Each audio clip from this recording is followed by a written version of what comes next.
Evet. Erhan Beyont. Beyefendi ne diyor? İksir kullandım.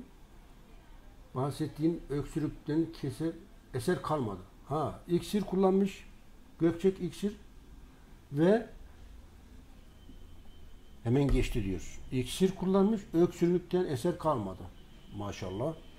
İksirin özelliği nedir? Bütün organlardaki cerahat pislikleri çözmesi, vücudu temizleyip aratmasıdır. Ha, geçen bir soru sormuş ya, birisi demiş ki hocam peruk takmasanız iyi olacaktı. Neden peruk takıyorsunuz demiş. Peruk falan taktım yok, bu benim seçim, kendi orijinal seçim. Püreğe benziyor mu? Niye saç uzattınız diyenler var.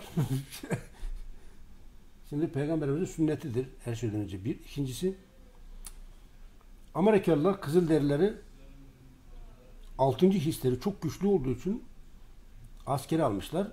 Adam mesela Kızılderili kafasını yere koyuyor, böyle hangi yönden kaç atlı geliyor, atının nallı mı nalsız mı onu dahi anlıyor böyle.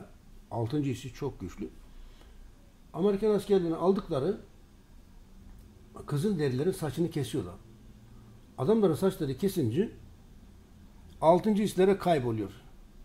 Hiçbir şey, özellikleri kalmıyor. 6. hisleri bitiyor. Normal. Diyorlar ki bir daha alalım Kızılderili. Birkaç tane Kızılderili alıyorlar tekrar askere. 200 yıl önce, tabii bu yeni bir olay değil. Ve onların saçlarını kesmiyorlar. Bakıyorlar ki adamlar yeteneklerini, özelliklerini kaybetmiyorlar. Evet. Yani uzun saç sadece kıl, orada cansız bir organ, bir kıl değil. O adeta bir anten görevi görüyor.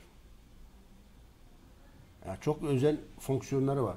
Ama günümüzde insanlar ne yapıyor? Aslında kısa saç iyi değil. Bu kısa saç Avrupalıların, özellikle de Hitler'in bir saç modelidir kısa saç. İyi bir şey değil aslında.